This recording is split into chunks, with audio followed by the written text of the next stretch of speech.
Hi, Dr. Peterson. My question is, I know you stated in the last lecture that the importance for setting aims in life and to kind of have goals to work towards, right? So my question was, how do you do that if you don't know where you want to go? Because that's kind of where I got stuck on your future authoring program. Okay, that's a good question. That's a really good question. I think it's echoed to some degree in the structure of the biblical stories, and in this manner. So there's this notion in the Old Testament that morality is following a sequence of prohibitions. There's a bunch of bad things you shouldn't do, and then basically you're good enough. And I think there's wisdom in that. I think that's kind of where children start, right? I mean, I love children and all that, but they're crazy little creatures, and they need to be, civilized. And partly what you do is you lay prohibitions on them, and mostly what you're trying to do is lay prohibitions on them for the behaviors that, if they manifested, would make their life miserable. So I have another chapter in this book that I'm writing called "Don't Let Your Children Do Anything That Makes You Dislike Them." And the idea there is that your job as a parent is to help your children become the sort of 4-year-olds that adults genuinely smile at when they come into a room, because that makes the entire social environment both truthful and welcoming. And so your job is to make them desirable social beings, and a lot of that is prohibition. Okay, and there's this ethical transformation. It happens to some degree in the tradition of in the prophetic tradition, where there's a spirit that seemed in some sense to rise above the law, but there's a real transformation between the Old Testament and the New Testament, because the Old Testament is prohibition and the New Testament is, well, here's the good things you do once you're more than merely prohibiting yourself from impulsive sin, let's say. There's a positive good to be accomplished.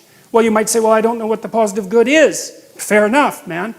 So this is why this thing that I've said to people has become this crazy internet meme, but that's to clean up your room, and which is a lot better and more useful than people think. It's a lot harder too, but the first thing you do, I think, and I learned this in part from Solzhenitsyn when he was trying to iron out his soul when he was in the Gulag, because he was trying to figure out how he got there, how he contributed to how he got there. Not Stalin and Hitler, even though they were kind of to blame, but there wasn't much he could do about that. I think what you have to do, and this is part of humility, is you have to look around you within your sphere of influence, like the direct sphere of influence, and fix the things that announce themselves as in need of repair. And those are often small things, and they can be like your room. Put it in order, because the thing is, it isn't exactly so important that your room is in order, although it is.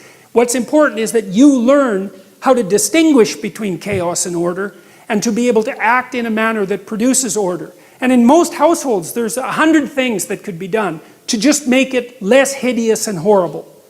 And so practicing that it's a real useful form of meditation, and it's also, I think it's a divine act, because you're taking chaos. And if you pay attention even to a room, it's so interesting, and I learned, because I've renovated many places now and tried to make them beautiful, and one of the things that I've really learned is that even if you own a structure, unless you've investigated all the nooks and crannies and cleaned them up and put your own imprint on them and made them yours, they're not yours. The mere fact of physical ownership doesn't make them yours. You have to establish a dynamic relationship with the objects before they're actually yours. And I think you can do something as simple as just sit on your bed and think, okay, there's probably like 5 things I could do today so that tomorrow morning is slightly better than this morning was, or at least I'm not falling behind. And those will usually be, it's like having to eat a toad in the morning, right? It's like, it's not going to be something you want to do. There'll be things you're trying to avoid. They're snakes, essentially. But if you ask yourself, like you're asking someone, which I think is a form of prayer, if you ask yourself, instead of telling yourself, what is it that I could do to set things more right today, that I would actually do? It's usually some small thing because you're not that disciplined, Then you can go do it. And then you put the world together a little more when you do that. And that spreads out.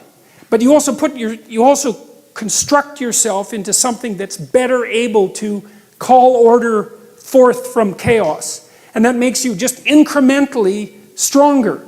And then the next day, you can maybe take on a slightly larger task. And like, you get the benefit of compound interest if you do that. It's a tremendously powerful technique. And I think if you do that, at some point, instead of just having to fix things up that are not good, you'll start to get a glimmer of the positive things that you could do, you know, the positive things that you could do that would actually constitute a vision. And that's what I would recommend. Thank you. All right. Good night. All right, so you're always in one of these little frameworks and there's just no getting out of it. So, and that's because, you know, at any given moment, this is like, it's like field theory. There used to be psychological theories that talked about the field of human experience, something like that. And this is kind of what that is. This is a field, and basically what happens is you parse out a little part of the world, say, and so an amount you can handle. So let's say it has some duration. You're not aiming at something 50 years in the future. It's because how the hell are you going to do that? There's too many variables, you know. So you're aiming at some handleable amount of time, and you posit a goal in there, and you plot your route, and then that tells you what's up and tells you what's down, because up moves you towards the goal and down moves you away from the goal, and that sets up your motivational framework so that you have something worth attaining. You know, that's a really interesting thing to know too, is like, why have a goal? Well, it's easy. No goal, no positive emotion.